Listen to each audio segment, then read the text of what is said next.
And he certainly is the greatest diver in history. Olympic champion Greg Louganis won a total of 5 Olympic medals in '84 and '88.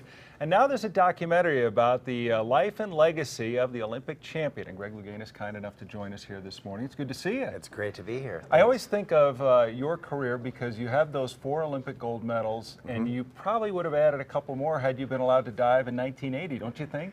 Yeah, well, in 1976, I was an Olympic silver medalist. I was up against Klaus DiBiase, which is the thing that's so wonderful about the film, Back on Board, is it takes you through that, and the sports footage that they have is just incredible. It really takes you back to that time. So this is a film called Back on Board. It's a story of your life, which is an amazing life from your birth to your coming out as a gay man after your Olympic career. I mean, there's a lot there. How did you decide to go about making this, and how did you make this film? Well, Cheryl Forjanek reached out to me, and she, over time, I mean, we spent 3 years together. It was so great because, I was her therapist, she was my therapist. It was because there was so much happening at that time. Because, in the film, there's some of the stuff about what I was going through with my house, and what a lot of America was going through. But it really takes you back through the history in time of my Olympic diving career, but also what it was like to be a gay man in a sport, and as well as learning I was HIV positive 6 months prior to the Olympic Games in 1988. So, but coming out as a gay man, it was 20 years ago that you really went public with it in your 2020 interview and announced that you were HIV positive. How much has the landscape changed, do you think, in those 20 years now for a gay man or for a gay athlete?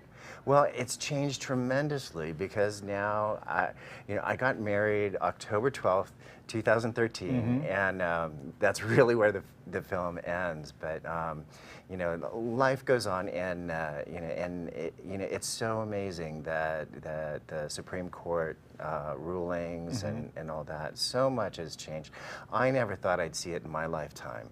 And it's great to kind of re-examine where we came from, because our youth doesn't realize how difficult, they don't know about Stonewall, they don't know about all of the, back in the 80s, I mean, people were dying right and left, from HIV/AIDS in the LGBT community. So it really takes you back and really makes you appreciate how far we've come. Well, you carry the flag as far as that's concerned. You also, as an Olympian, you wore the flag. You stood up for America, like we always ask our athletes to do every 4 years.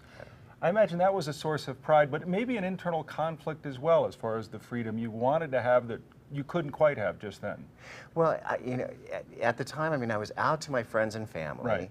A lot of people in USA Diving knew about my sexual identity, and that was an issue when I was diving because we're a small team, and nobody wanted to room with the fag. And, and it's things have changed so much. I mean, we've come so far as education and awareness. Well, it's an exciting watch for people, an opportunity to learn more. We've watched your life play out for many as an Olympic athlete, and now the film is called Back on Board, Greg Louganis. It's going to be showing at the CineBQ opening night for the Denver Film Society. That's tonight. It starts at 7:30, and Greg will be there for a Q&A along with the director after the film. It's at the C Film Center at 2510 Colfax. It costs $25. Of course, you're encouraged to arrive early because we're expecting a lot of people there. Now, if you don't get to see it here, HBO will be running it on August 4th, so you get a chance to see it either way. Greg, thanks so much for coming down. Thank you. We're really excited about HBO picking it up. I mean, that's to see it on a broader scale. Hopefully people get the chance to see it tonight as well. Terrific. Thanks, yes, Greg. come out. All right. Kim?